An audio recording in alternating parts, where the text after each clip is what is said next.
Pemirsa, Mahkamah Konstitusi akan memutuskan gugatan presidensial threshold 20% pada hari ini. Untuk pemohon lainnya tadi yang pertama ya ini Musa Darwin Pane dan juga Ferry Joko Yulianto, keduanya juga ditolak oleh Mahkamah Konstitusi. Bagaimana sejarahnya judicial review terhadap ambang batas pencalonan presiden ini sudah dilakukan berkali-kali. Bahkan sudah diketahui ada 22 kali ditolak oleh MK. Apakah kemudian Prof melihat ada sesuatu yang berbeda dalam gugatan pada kali ini? Jadi begini ya, memang ini adalah ibarat kita makan candu itu.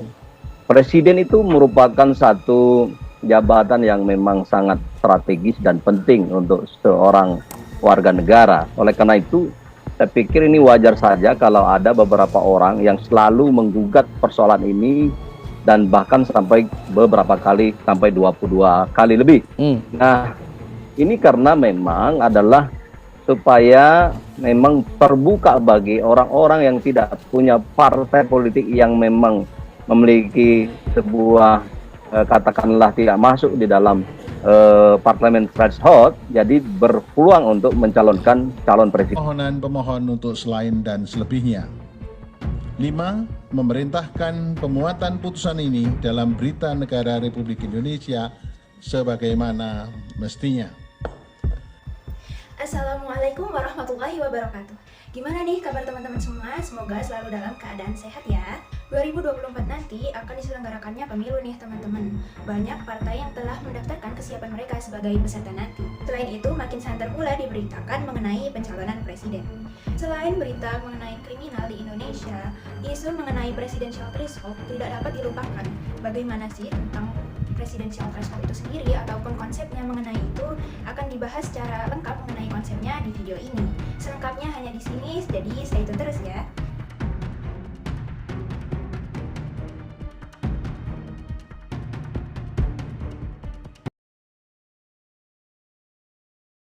Baik, sebelum kita menjelaskan mengenai konsep presidential threshold, saya akan menjelaskan mengenai pembahasan materi yang akan menjadi konsep dari studi kasus kami. Yang pertama, anggota kelompok akan menjelaskan kepada narasumber ataupun warga sekitar mengenai materi presidential threshold secara sistematis. Yang kedua, tentunya anggota kelompok juga akan memberikan edukasi kepada masyarakat mengenai konsep kewarganegaraan dan juga Pancasila yang ada dalam isu presidential threshold ini.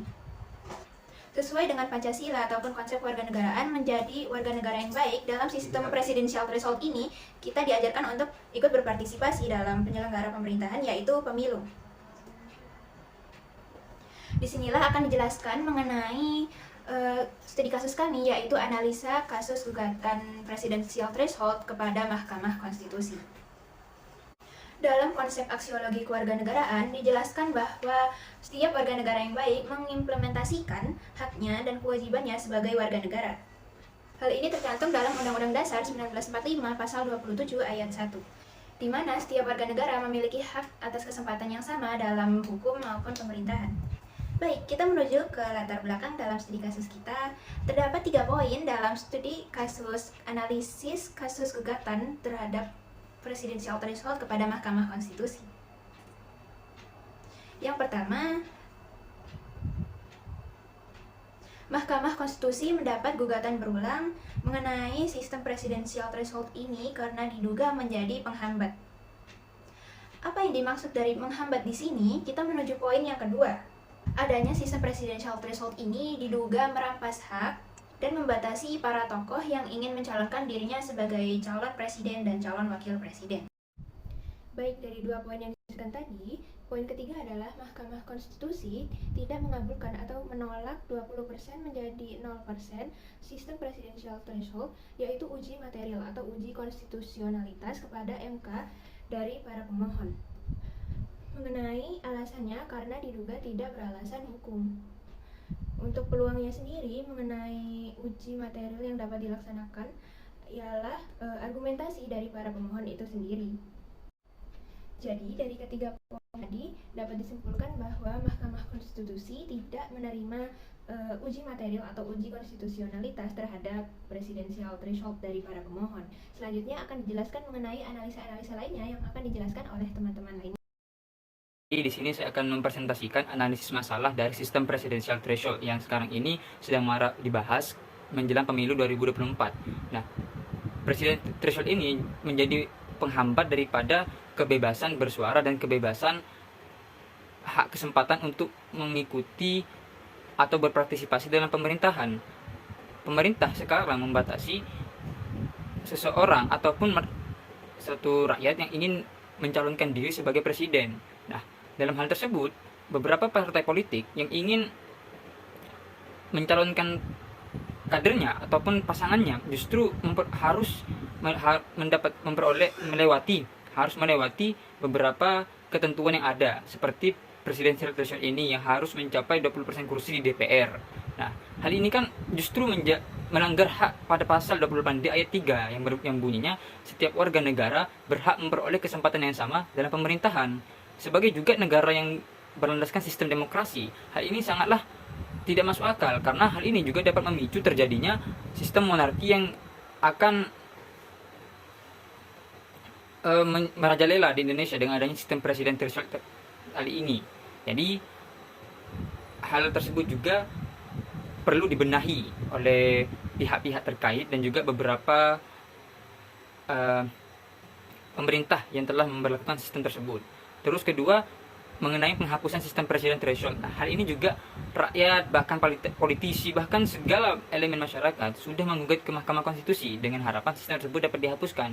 Karena hal ini juga saya katakan tadi di awal mengganggu sistem demokrasi yang ada di Indonesia dan juga melanggar hak pada pasal 28D ayat 3. Sehingga hal ini harus setidaknya dibenahi dulu, bukan dihapus, dibenahi. Dan beberapa ketentuannya harus disesuaikan dengan nilai-nilai Pancasila dan juga nilai-nilai yang ada seperti ketentuan undang-undang dan sebagainya. Terus daripada itu nantinya untuk penyeleksian hal tersebut tidak harus dari masyarakat ataupun rakyat yang mengikuti partai politik yang memiliki jumlah 20% kursi di DPR, agar nantinya ambang batas tersebut tidak menjadi masalah bagi siapapun yang ingin berpartisipasi dalam pemerintahan, seperti itu. Terus ketiga, masalah yang disebabkan adanya ancaman kepada sistem demokrasi di Indonesia. Nah, seperti yang juga saya jelaskan di awal, hal ini mengancam sistem demokrasi. Sistem yang tersebut dapat membawa terjerat pada politik oligarki maupun monarki, bisa jadi. Kalaupun nantinya apabila semakin dilanjutkan, tapi lebih mendekatkan kepada oligarki yang mana Indonesia kan hanya bentuk negara republik yang berlandaskan sistem demokrasi. Karena kalau oligarki ini bakal tercipta sangat dekat, bakal terjadi dalam waktu yang sangat dekat apabila sistem presidensial threshold ini semakin diberlakukan dan juga semakin ditetapkan sebagai ketentuan dalam pemilu entah itu presiden dan sebagainya. Sistem kali ini harus dibenahi, harus betul-betul dipahami dulu dan juga harus dihubungkan dengan beberapa kondisi masyarakat Indonesia ataupun kondisi politik, sehingga beberapa masyarakat yang ingin berpartisipasi tidak harus ditentukan lewat ambang batas suara daripada kursi DPR yang sekarang dibatasi menjadi 20%. Gitu. Dan juga merupakan masalah yang saat ini mungkin urgen untuk dibahas dan juga dicarikan solusi, sehingga pemilu kali ini akan nampak rasanya dengan sistem demokrasi yang sudah dicita-citakan, yang sudah diberlakukan sejak dahulu kala, agar berseimbangan dengan beberapa nilai Pancasila, Undang-Undang Dasar 45 dan juga harapan daripada pendahulu Indonesia. Karena Indonesia ini lahir dari sebuah kebersamaan, gotong royong, demokrasi yang ada. Di kesempatan kali ini saya akan menjelaskan yang terkait studi kasus, yaitu analisis kasus gugatan presiden threshold kepada Mahkamah Konstitusi. Nah, di kesempatan kali ini juga saya akan menjelaskan di bagian analisis metode. Di analisis metode ini saya dapat 3 poin, yaitu yang pertama, anggota kelompok bertanya kepada masyarakat terkait permasalahan pada studi kasus. Inti dari poin pertama ini, pemateri sebagai generasi muda yang membangun komunikasi kepada warga sekitar dengan memaparkan materi mengenai sistem pemilu di Indonesia. Nah, aksiologi kewarganegaraannya belajar menjadi warga negara yang baik. Di poin kedua, setiap anggota kelompok mewawancarai masyarakat sesuai dengan konsep warga negara yang baik. Warga negara yang baik itu warga yang dinilai mampu atau turut serta dalam keberlangsungan hidup berkewarganegaraan. Lanjut di poin ketiga. Di poin ketiga ini, anggota kelompok memberikan pertanyaan yang menggiring narasumber atau warga negara untuk berdiskusi mengenai permasalahan terkait sistem presiden threshold ini. Aksiologi kewarganegaraannya, partisipasi politik negara dan warga negara, hak dipilih dan memilih presiden dan wakil presiden. Sekian, itu saja yang saya dapat sampaikan. Selanjutnya akan dijelaskan oleh anggota kelompok lain. Di slide berikutnya, saya akan menjelaskan mengenai pembahasan umum yang meliputi yang pertama latar belakang dan masalah, yang kedua hubungan dengan aksiologi kewarganegaraan. Yang pertama, latar belakang dan masalah. Presidensial threshold dinilai merampas hak warga negara untuk mencalonkan dirinya sebagai presiden dan wakil presiden, serta membatasi para tokoh yang ingin mencalonkan dirinya sebagai presiden dan wakil presiden. Banyak dari partai politik maupun politisi, mereka serta-merta menolak adanya sistem presidensial threshold ini. Konstitusionalitas atau uji material diajukan beberapa kali oleh pemohon, namun ditolak oleh MK. Presidensial threshold bisa jadi ancaman untuk sistem demokrasi di Indonesia, serta membawa Indonesia terjerat oligarki. Dan di dalam buku kewarganegaraan, latar belakang tersebut masuk dalam negara dan warga negara. Yang kedua yaitu hubungan dengan aksiologi kewarganegaraan, yaitu hubungan antara Pancasila dan kewarganegaraan, bahwa setiap warga negara dia berhak mendapatkan dan menghendaki kesempatan dalam sistem pemerintahan, serta hak memilih dan dipilih presiden dan wakil presiden. Partisipasi politik dalam gugatan presidensial threshold terhadap Mahkamah Konstitusi juga menjadi perhatian serius bagi politisi maupun partai politik. Dan presidensial threshold ini mengancam sistem demokrasi dan tidak sesuai dengan sila keempat yang berbunyi kerakyatan yang dipimpin oleh hikmat kebijaksanaan dalam permusyawaratan perwakilan. Akan membantu memaparkan atau menjelaskan mengenai undang-undang serta peraturan tentang pemilu yang berlaku di Indonesia, terutama sistem presidensial threshold yang akan diberlakukan pada pemilu tahun depan. Dapat kita lihat bersama, sistem ini tentu saja merampas hak-hak partai politik kecil dan juga partai politik baru, di mana disebutkan bahwasannya hal tersebut tidak sejalan dengan pasal 6 ayat 1 dan juga pasal 28 di ayat 3 yang disebutkan pada pasal 6 ayat 1 bahwasannya segala warga negara bersamaan kedudukannya di dalam hukum dan pemerintahan wajib menjunjung hukum dan pemerintahan itu dengan tidak ada kecualiannya. Serta pada pasal 28 di ayat 3 yang menjelaskan atau menyebutkan bahwasannya setiap warga negara berhak memperoleh kesempatan yang sama dalam pemerintahan. Hal tersebut tentu saja tidak sejalan dengan apa yang diberlakukan pada sistem presidensial threshold. Lalu pada slide selanjutnya saya akan menjelaskan mengenai undang-undang tentang pemilu, di mana pada slide kali ini terdapat 2 pasal, yaitu yang pertama pasal 6A ayat 2 Undang-Undang Pemilu yang menyebutkan bahwasannya pasangan calon presiden dan wakil presiden diusulkan oleh partai politik atau gabungan partai politik peserta pemilihan umum sebelum pelaksanaan pemilihan umum. Pasal yang kedua yaitu pasal 222 UU nomor 7 tahun 2017 yang menyebutkan bahwasannya pasangan calon diusulkan oleh partai politik atau gabungan partai politik peserta pemilu yang memenuhi persyaratan perolehan kursi paling sedikit 20% dari jumlah kursi DPR atau memperoleh 25% dari suara sah secara nasional pada pemilu anggota DPR sebelumnya. Oke, di sini saya akan menjabarkan pembahasan pertanyaan, diskusi, dan wawancara kepada masyarakat. Yang pertama yaitu mengetahui pandangan masyarakat tentang sistem pemilu yang ada di Indonesia. Beberapa masyarakat berpendapat bahwa sistem pemilu yang ada di Indonesia itu masih terdapat kecurangan-kecurangan seperti kecurangan perolehan suara, kecurangan penghitungan suara, dan masyarakat juga berpendapat bahwa sebaiknya sebelum adanya pemilu itu adanya edukasi terhadap masyarakat. Tentunya itu kepada masyarakat yang baru boleh berkecimpung atau baru boleh mencoblos paslon-paslon, karena akan meminimalisir adanya golput dan memaksimalkan pengetahuan tentang pemilu tersebut.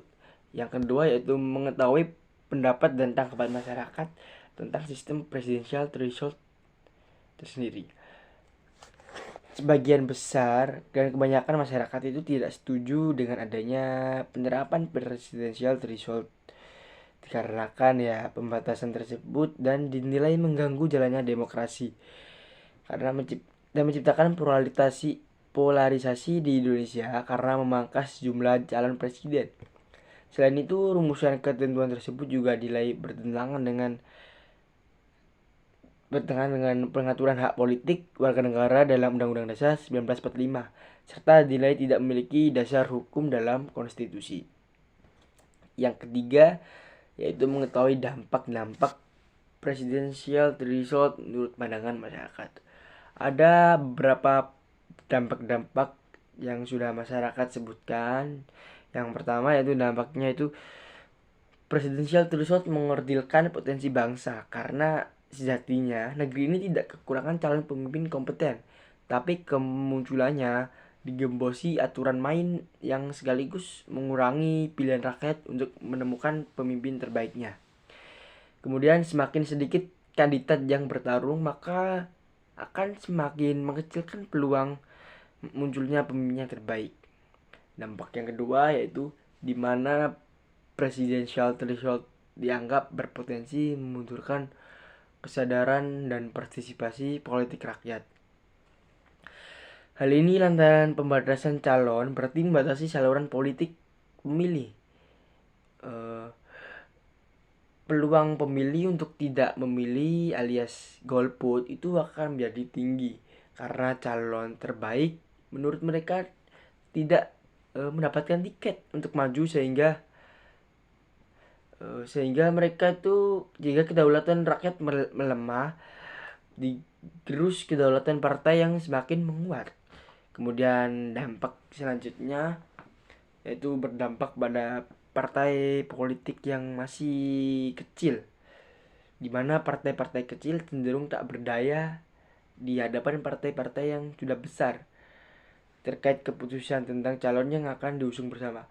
Padahal sejatinya partai politik itu didirikan untuk mengusung kadernya agar bisa tampil menjadi pemimpin yang nasional. Karena adanya aturan ambang batas calon presiden dianggap menutup dan membatasi peluang kader partai-partai politik yang masih kecil untuk tampil di gelanggang pilpres karena hanya partai-partai politik yang sudah besar itu atau partai politik yang gabungan yang hanya bisa mengusung capres dan cawapres. Dan kemudian selanjutnya itu mengetahui saran dan juga harapan masyarakat tentang sistem presidensial threshold tersendiri. Itu harapan-harapan masyarakat itu lebih terbuka terhadap masyarakat, tidak tertutup gitu, jadi terbuka agar masyarakat tuh bisa mencalonkan diri sebagai presiden dan calon presiden tersendiri itu. Mungkin itu saja yang bisa saya sampaikan. Selanjutnya akan disampaikan oleh teman-teman. Kesimpulan, presidensial threshold adalah sebuah sistem yang sudah diatur dalam UUD. Dua sistem presidensial threshold memiliki dampak positif dan dampak negatif. Ketiga, masyarakat lebih mengetahui tentang sistem pemilu di Indonesia. masyarakat sekitar dapat menghadapi masalah dengan tepat serta menemukan solusinya sesuai dengan aturan yang berlaku. Oknum-oknum yang merusak citra kewarganegaraan dan peraturan pemerintah pasti ada, sehingga kita sebagai mahasiswa yang merupakan generasi penerus bangsa haruslah dapat menegakkan hukum sesuai dengan aturan yang berlaku. Analisis dari hasil wawancara kelompok kami, yang pertama, menambah wawasan serta pengetahuan tentang sistem pemilu di Indonesia, mengembangkan pendapat para narasumber tentang sistem presidensial threshold dan dampak diberlakukannya sistem tersebut, menambah edukasi pengetahuan terhadap pasal undang-undang KUHP serta mengetahui kegunaan dari pasal setiap pasal, mengetahui solusi terhadap masyarakat tentang sistem presidensial threshold perlu dihapuskan atau tidak. Pesan dan harapan narasumber untuk pemerintah diharapkan agar pemerintah bisa memberikan kesempatan bagi orang yang ingin mencalonkan.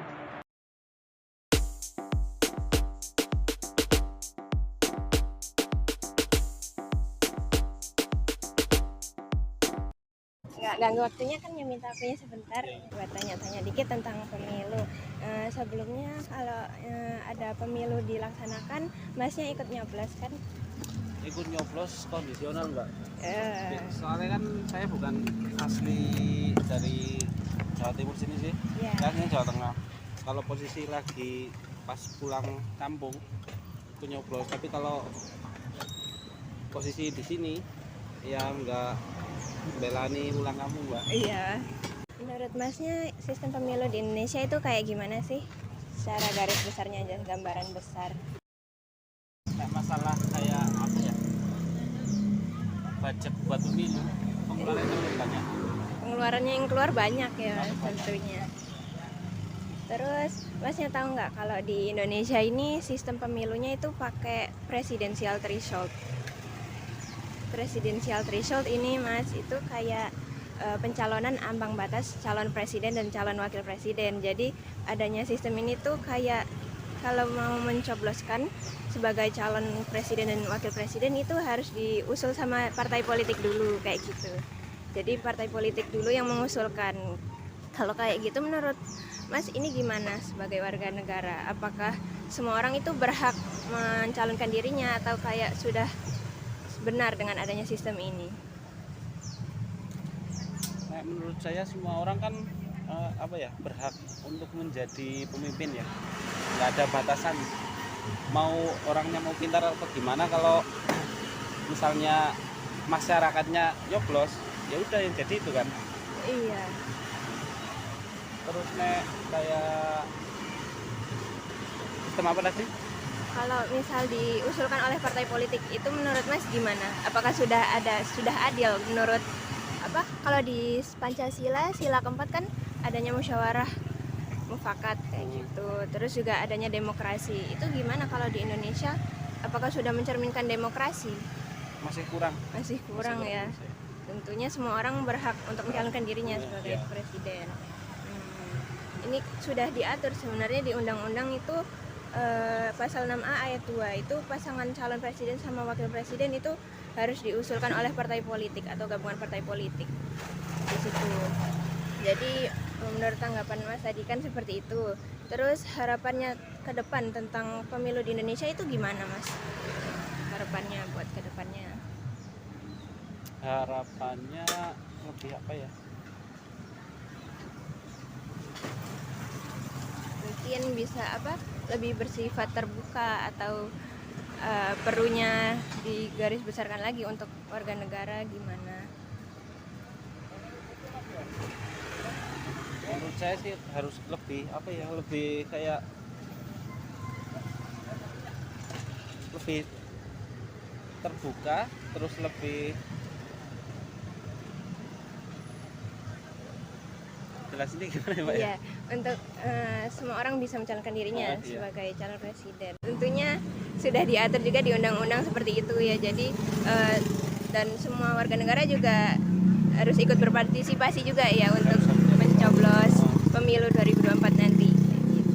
Ya, makasih mas sebelumnya. Udah kak, 3 pertanyaan aja. Assalamualaikum, selamat siang Pak. Siang. Mohon maaf sebelumnya Pak, kami dari kelompok 2 kewarganegaraan ingin mewawancarai Bapak dalam hal presidensial threshold yang lagi marak nih Pak terjadi di Indonesia. Ya. Nah, jadi menurut Bapak tanggapan terkait presidensial ini gimana Pak? Threshold itu. Tanggapan saya mengenai pasal baru threshold kurang efektif ya, karena kita dibatasi untuk memilih. Jadi kita hanya memiliki 2 calon saja, tidak sama seperti negara yang lain pun juga, seperti Prancis juga mereka mempunyai 14 pilihan, sedangkan kita dibatasi dengan undang-undang ini hanya memiliki 2 pilihan saja dengan partai politik yang minimal 20% ya. Iya Pak, betul. 20% wajib mempunyai kursi di DPR ya. Ya. Nah, kita dibatasi untuk memilih, jadi menurut saya kurang efektif. Kita semua sebagai warga negara pun juga harusnya memiliki hak yang sama untuk memilih maupun untuk mencalonkan, baik maupun lewat partai politik maupun independen sih menurut saya. Jadi menurut saya kurang pilihan. Jadi kita hanya dipaksa untuk memilih 2 kandidat saja sih. Gitu menurut saya. Jadi dan juga Pak, tanggapan Bapak terkait hal ini dalam kacamata Pancasila yang ada di sila keempat Pak, dan juga beberapa UU terkait. Kalau sila keempat itu bunyinya gimana? Saya lupa. Kerakyatan yang dipimpin oleh hikmat, kebijaksanaan, kemusyawaratan ya. Dan perwakilan. Arti dari sila keempat itu kan tentang permusyawaratan ya. Tentang permusyawaratan. Musyawarah ya. Kalau menurut saya sih dari sila keempat itu ada kaitannya dengan undang-undang threshold ini ya. Yeah. Karena undang-undang ini mereka kaum pemerintah memusyawarakan siapa yang bakal calon untuk presiden dengan undang-undang threshold itu tadi. Jadi mungkin insya Allah mereka lebih tahu siapa yang bagus dan siapa yang cocok dan siapa yang enggak. Seperti itu. Kedepannya mengenai sistem pemilu yang diterapkan di Indonesia ini Pak, seperti apa?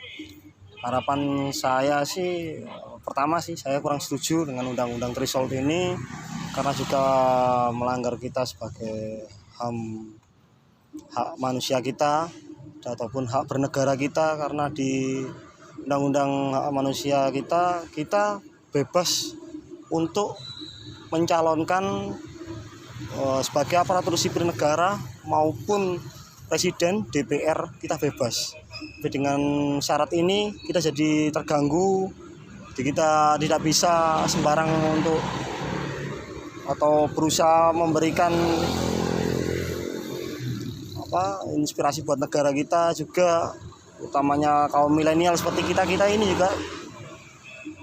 Jadi menurut saya lebih baik semua harusnya dapat hak yang sama untuk bernegara, seperti mencalonkan presiden, seperti mendaftar aparatur sipil negara dan yang lainnya. Baik, mungkin sudah cukup Pak. Terima kasih atas waktunya dalam wawancara kali ini. Mungkin dari tadi juga tanggapan Bapak, harapan Bapak juga mungkin bisa memberikan wacana baru Pak, dan juga pandangan baru terhadap sistem presidensial threshold yang lagi marak nih Pak, yang hampir-hampir juga dalam pemilu 2024 ini. Terima kasih Pak sebelumnya. Dan juga kurang lebihnya mohon maaf dari saya. Wassalamualaikum Pak. Waalaikumsalam. Boleh diperkenalkan dulu Bapak? Boleh. Nama saya Dian Mulyadi, saya adalah praktisi advokat dari Kantor Hukum Perjuangan. Sudah. Baik, untuk setelah sesi ini, sebelum kita menuju pertanyaan inti kita, sebelumnya saya ingin tahu dulu Bapak, apakah Bapak tahu mengenai sistem presidensial threshold? Nah, Kalau tahu, menurut Bapak sistem ini tuh sistem yang seperti apa? Jadi sistem presidensial threshold itu ya, artinya ini adalah sistem penguat daripada sistem presidensil. Presidensial sendiri adalah suatu sistem dari negara kita, itu adalah pemecahan kekuasaan seperti trias politika, legislatif, yudikatif, dan juga eksekutif. Artinya di sini presidensial threshold itu adalah semacam ada ambang batas di situ terkait parpol-parpol atau gabungan para parpol yang akan dikontestasi secara politik. Nah, seperti yang kita tahu bersama, kalau misalnya digaris besarkan nih Pak, presidensial threshold kan merupakan ambang batas pencalonan pasangan presiden dan juga wakil presiden kan Pak. Nah, kalau misalnya diurai lagi, presidensial threshold ini kan merupakan salah satu aturan pemerintahan yang tidak sejalan dengan pasal 6 ayat 1 dan juga pasal 28 di ayat 3 nih. Nah, menurut Bapak sendiri, sistem ini kan tidak sejalan tuh dengan beberapa pasal. Nah, menurut Bapak, apakah nih sistem ini tuh baik atau tidak untuk diberlakukan pada sistem pemilu tahun 2024? Ada beberapa hal yang akan saya sampaikan terkait kita ngomong sebutnya PD ya, Presidential Threshold. Hanya gini, ada beberapa hal yang melatar belakangi ketika pemilu tahun 1955 itu bukan teori yang adik maksud atau PD tadi. Artinya di situ lebih mengedepankan secara natural dan juga parpol, lebih pembelajaran secara politik dan pengenalan parpol secara secara kemasyarakatan. Artinya parpol-parpol manalah yang mungkin akan mereka pilih atau yang mereka akan mereduksi di dalamnya. Artinya tidak banyak parpol saat itu. Tapi ketika semakin ke sini di 2004, parpol semakin bertambah mulai dari 3 hingga sampai puluhan parpol. Nah, artinya bagaimana partai politik itu dengan sendirinya akan terkontestasi. Jadi ada ambang batas di situ. Intinya ini adalah efisiensi. Memang secara aturan tidak saklek, tidak ada matchingnya. Akan tetapi di sisi lain aturan ini memang digunakan di 2024 sampai sekarang. Saya pikir efektif dan tidak ada masalah. Dan ini juga tidak menabrak aturan. Nah, artinya ini kan efektivitas saja yang digunakan. Lalu menurut Bapak sendiri bagaimana dong untuk partai politik baru dan juga partai politik kecil yang sekiranya tidak mendapatkan hak tersebut gitu, tidak mendapatkan hak sebesar partai-partai yang sebelumnya gitu Pak? Ya, terus kembali lagi ke konstituen ya. Artinya partai politik yang baru dia ketika akan mendaftarkan sebagai pendaftar atau partai politik pendaftar peserta pemilu, dia secara tidak langsung akan difilter oleh masyarakat. Apakah partai politik tersebut itu layak kontes pada pemilu berikutnya atau kan sekedar hanya sebuah parpol atau perkumpulan itu ya. Nah, kalau misalnya kita bahas sebelumnya ini tadi, kebanyakan kan kita membicarakan tentang banyak hal baik nih yang diakibatkan atau dampak dari presidensial threshold nih. Nah, untuk yang pertanyaan kedua, menurut Bapak sendiri, kalau misalkan sistem ini diterapkan pada pemilu tahun 2024, apa sih dampak negatifnya? Ya, saya pikir dampak negatif kalau dari kacamata saya, intinya kan gini, kita ngomong efisiensi, itu salah satu dampak positifnya. Kalau kita ngomong dampak negatifnya, ini adalah high cost. Artinya apa? Untuk melaksanakan pemilu di 2024 nanti dengan penguatan presidensial threshold, ini akan mengeluarkan pemerintah akan mengeluarkan anggaran yang sangat besar. Kembali lagi kalau kita kontes dengan pemilu yang 1955 itu akan berbeda. Akan tetapi yang namanya pemilu kan juga mengikuti arus modernitas, perkembangan zaman seperti apa. Nah, kembali lagi ongkosnya terlalu besar. Jadi dampak negatifnya yaitu ongkosnya terlalu besar ya Pak. Nah, untuk pertanyaan terakhir nih, menurut Bapak kan seperti yang kita ketahui bersama kan Pak, kalau misalkan pemilu itu harus dilakukan secara luber jurdil kan Pak. Nah, dari awal sudah kita sebutkan bahwasanya sistem PT ini tidak sejalan dengan beberapa pasal gitu kan Pak. Nah, menurut Bapak bagaimana sih saran Bapak untuk sistem pemerintahan yang lebih adil lagi, apalagi menyoali pemilu saat ini? Oke, kembali lagi bahwa ada banyak stakeholder yang di situ ya. Tidak serta-merta kita ngomong tentang partai politik. Kita juga ngomong tentang aturan yang lebih yang di atasnya lagi. Artinya mekanisme ini memang harus dirubah.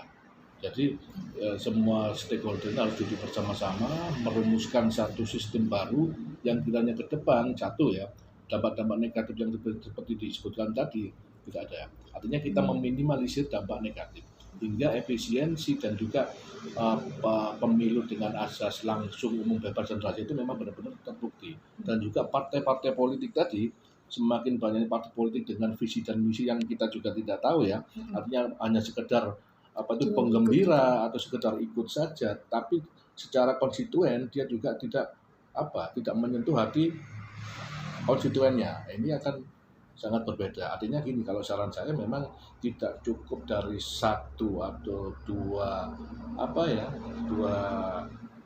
periode saja, akan tetapi harus bersama-sama secara presidensial ya, trias politika tadi seperti yudikatif, legislatif dan eksekutif harus duduk bersama-sama untuk merumuskan apa kiranya yang bisa benar-benar ke depan ini pemilu itu benar-benar jujur, adil, dan konsep apapun boleh dimasukkan asalkan efektif dan juga tidak memangkas banyak biaya dari anggaran. Sayang, anggaran negara kalau digunakan untuk sekedar pemilu saja, ya. Tidak mengganggu waktunya kan Pak? Tidak. Nah, di tahun 2024 yang akan mendatang ini kan akan dilaksanakan pemilu nih Pak. Nah, calon presiden maupun wakil presiden yang terpilih itu merupakan hasil dari sistem presidensial threshold. Nah, sebelumnya apa Bapak tahu apa itu presidensial threshold? Saya tidak begitu tahu dan tidak paham artinya itu apa ya. Nah, jadi sistem presidensial threshold itu adalah ambang batas pencalonan presiden dan wakil presiden Pak yang diterapkan di Indonesia itu. Nah, setuju nggak sih kalau Indonesia ini menerapkan sistem presidensial threshold menurut Bapak? Pribadi saya sangat setuju biar membatasi. Kalau bakal calon banyak itu bahkan membingungkan untuk pemilih. Iya benar. Iya, jadi sistem ini lebih bagus. Jadi membatasi bakal calon presiden dan wakil presiden sehingga rakyat itu fokus untuk memilih yang terbaik. Kalau bakalnya lebih dari 2, 3, 4 yang bingungkan rakyat. Fokusnya sudah nggak ada lagi, mendingan dibatasin, itu lebih bagus. Dan saya setuju program pemerintah ini, yang satu ini dibatasin aja, jadi biar masyarakat atau rakyat lebih milih, fokus. Baik. Selanjutnya itu lebih bagus lagi, saya suka itu program itu. Baik. Selanjutnya menurut Bapak kekurangan dan kelebihan dari sistem presidensial threshold ini? Kalau kelebihannya itu pertama kita bisa fokus untuk memilih. Yang kedua kekurangannya itu karena masih banyak orang pintar, tapi orang pintar belum tentu tahu. Jadi saya rasa kalau bisa kembali ke prinsip yang kedua, calon satu aja, biar tidak membingungkan rakyat. Itu solusi saya dan itu menurut pribadi saya. Tapi nggak tahu pihak lain seperti apa. Baik. Terima kasih Bapak atas waktunya. Sama-sama. Ingin mewawancarai seputar pemilu yang akan dilaksanakan tahun 2024 dengan Ibu siapa? Nama saya Lu'il Maknun. Sibukannya apa ya Bapak tahu? Saya sehari-hari mengajar di SMK Negeri 1 Rejotangan, Tulungagung. Mungkin Ibu tahu tentang seputar sistem presidensial threshold? Oh, sistem presidensial threshold itu ya. Jadi dalam pemilu memang untuk mencalonkan diri sebagai presiden harus ada partai pengusungnya. Apa benar? Iya Bu. Terus lantas penting nggak presidensial threshold di Indonesia? Saya rasa untuk sistem itu cukup penting karena mengingat bahwa untuk mencalonkan diri sebagai presiden tentunya kita harus memiliki pendukung, salah satunya dari partai untuk mewakili aspirasi masyarakat. Apakah sistem presidensial threshold akan menguatkan sistem pemilu di Indonesia? Tentu saja karena sistem pemilu di Indonesia kan sekarang sistemnya langsung ya. Jadi otomatis kalau dari partai sendiri itu sudah memiliki calon pengusung, calon presiden yang diusungnya, otomatis itu sudah mewakili sebagian aspirasi dari masyarakat. Lantas solusi yang tepat untuk sistem presidensial threshold apakah perlu dihapuskan?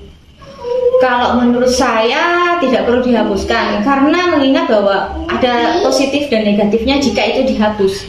Positifnya nanti jika setiap orang bisa mencalonkan diri karena tidak ada syarat bahwa harus ada partai pengusung, tentunya semua orang bisa mencalonkan diri sebagai presiden dong. Nah, kalau nanti semua orang bisa mencalonkan diri sebagai presiden tanpa harus ada partai pengusung, setiap orang, jadi kayak sembarangan orang bisa daftar gitu kan. Jadi kayak kualifikasinya, dia pendukungnya siapa, kita tidak bisa banyak yang apa tuh namanya mewakili lah intinya. Kalau sudah ada partai, berarti nih orang benar-benar sudah layak dicalonkan sebagai presiden. Kayak gitu sih menurut saya. Kalau bisa tahu dengan Bapak siapa? Dengan Bapak Haris. Ya. Baik Pak, di sini saya pengen mewawancarai tentang pemilu dan presidensial threshold. Nah itu gimana tanggapan Bapak dan pendapat Bapak itu gimana? Nah di sini saya mempunyai 3 pertanyaan. Langsung ke pertanyaan pertama ya Pak. Jelaskan apa yang Anda ketahui tentang pemilu saat ini. Pemilu adalah sebuah momen atau kesempatan bagi seluruh warga negara, warga Indonesia untuk hak untuk memilih dan hak untuk dipilih. Yang kedua, seberapa aktif sih partisipasi masyarakat terhadap pemilu di Indonesia, apalagi pemilu yang akan datang di tahun 2004? Kalau melihat keaktifan, tetap nanti kalau saya bisa membagi menjadi dua kelompok mungkin ya. Ada kelompok yang mudah terpengaruh oleh money politik atau uang. Kemudian ada kelompok yang idealisme atau orang-orang yang terpelajar. Nah, lanjut nomor 3. Apa hubungan presiden threshold dengan pemilu yang Anda ketahui? Presiden threshold itu kan sebuah batasan di mana seseorang itu bisa diusung atau bisa mencalonkan sebagai seorang presiden. Kalau pemilu yang lalu ya, 5 tahun yang lalu itu berapa? 20 kalau nggak salah. Tapi untuk sekarang kan 20-15, artinya memang kalau saya setuju sekali, saya tetap setuju dengan adanya presiden threshold ya. Karena tetap walau bagaimanapun juga seorang pemimpin itu melewati sebuah seleksi. Jadi misalnya kalau itu ditiadakan sama sekali, nanti setiap orang bisa mencalonkan jadi presiden. Padahal menjadi seorang pemimpin itu tetap lebih bagus. Salah satu syaratnya tetap ada pengajuan atau pengakuan dari masyarakat umum. Artinya syarat itu menurut saya boleh-boleh saja atau bagus. Justru malah kalau itu dihilangkan sama sekali, nanti setiap orang yang tidak punya kompetensi pun bisa mencalonkan diri. Baik ya, terima kasih Pak. Itu saja yang saya sampaikan. Ingin sedikit bertanya kepada Bapak tentang presidensial threshold. Sebenarnya Bapak sudah mengerti apa belum tentang presidensial threshold? Alhamdulillah mengerti. Kalau Bapak sudah mengerti, saya ingin bertanya kepada Bapak, apa tanggapan Bapak tentang pemilu 2024 yang masih menggunakan sistem presidensial threshold? Menurut saya itu sangat tidak efektif karena masih menggunakan batasan-batasan untuk partai-partai kecil ataupun untuk kader-kader yang berpotensi menjadi pimpinan negara yang ideal. Oke, jadi menurut Bapak kurang begitu efektif ya Pak? Ya, kurang efektif. Oke. Kemudian pertanyaan selanjutnya, apa dampak sendiri Pak tentang presidensial threshold, dampak dari presidensial threshold menurut kacamata Bapak? Menurut saya dampaknya adalah bisa mengurangi kesadaran masyarakat untuk berpartisipasi dalam pemilihan pilpres itu sendiri, ataupun maksud saya bisa mengurangi partisipasi, contohnya bisa golput gitu. Oke, jadi menurut Bapak itu dampaknya itu menjadikan kurang partisipasi dari masyarakat terhadap pemilu tersebut, Pak, ya Pak? Ya, betul sekali. Kemudian pertanyaan yang ketiga, yang terakhir itu boleh tanggapan Bapak tentang saran dan harapan dari Bapak untuk pemilu di tahun-tahun selanjutnya. Harapan saya sih kalau bisa untuk pemilu yang mendatang, kalau bisa lebih transparan dan memberi kesempatan bagi kader-kader muda yang memiliki potensi untuk menjadi presiden yang ideal. Oke, jadi harapan Bapak itu tahun berikutnya itu lebih transparansi atau lebih terbuka ya Pak?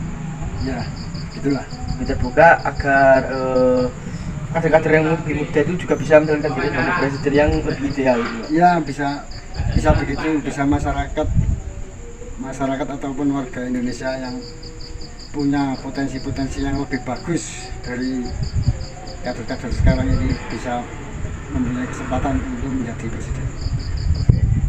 Terima kasih Bapak atas waktunya.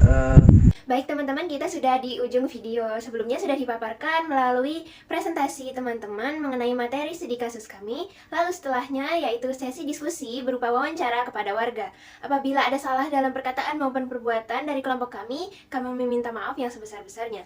Akhirul kalam, wabillahi taufiq wal hidayah. Wassalamualaikum warahmatullahi wabarakatuh.